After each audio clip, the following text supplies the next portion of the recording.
Hamas is not a terrorist group. Oh, it isn't, ma'am. First of all, Hamas is not a terrorist group. Hamas is not a terrorist group. What is it, like a motorcycle club? It is a resistance that has been fuming for 75 years of colonialism, of occupation, of murder, of rape, of little children, of women. That's what they are. They are resistance. Do you think Canada is a colonialist country too? Everything that they do is justified. Including what happened last week? Every single thing they have done is justified. What is it with people thinking that we just can talk with Hamas or with the terrorists among us in Europe and in the US and in Australia, in the Western world?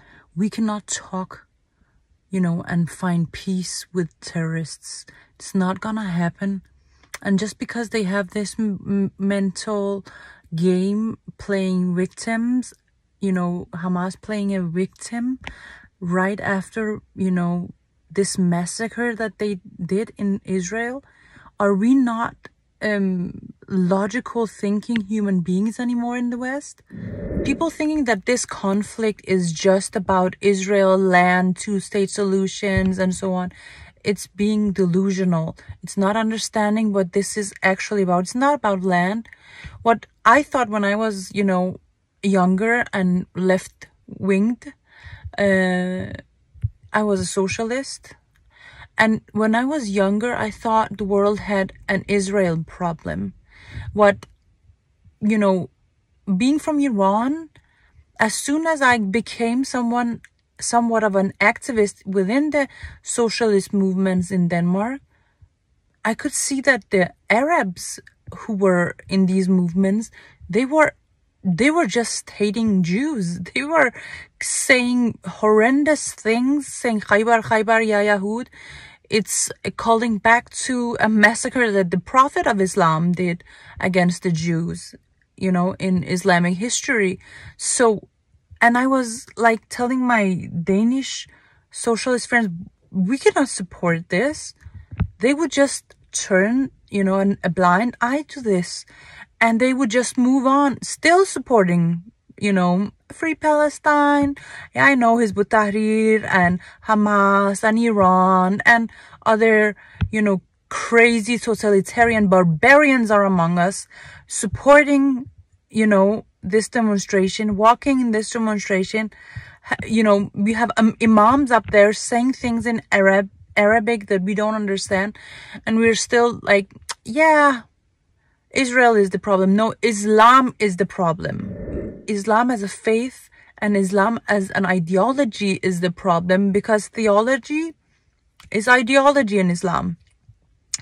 Because the literalist approach within Islam is so strong, and this is a problem no matter if you are Sunni, Shia, Hamas, Hezbollah, ISIS, Al-Qaeda, Taliban, Iran, Qatar, Saudi Arabia, Wahhabism.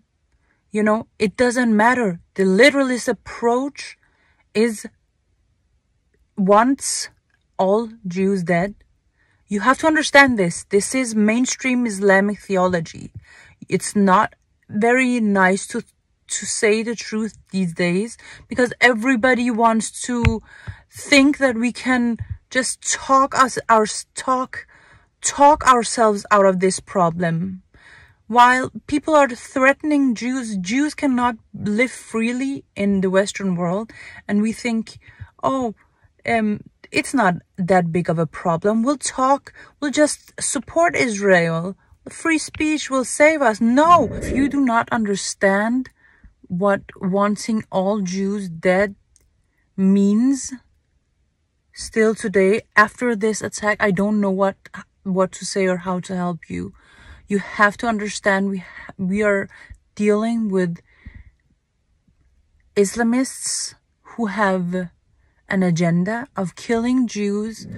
As long as we have terrorists among us threatening us, even in the West, even in countries like Denmark, the UK, even in the US, and we have to fight back.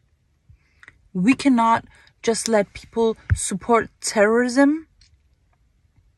We cannot have people just support terrorism without fighting back. We need to fight back, and this means prosecuting the terrorists, prosecuting the Islamists who want Sharia law, who want 4 wives, who want to oppress their daughters, who want to have, you know, Islamic dominance become reality in the Western world, and to threaten the Jews and to threaten infidels and critics of Islam. We cannot have freedom with those kind of people around and unchecked. We have to prosecute and deport these Islamists.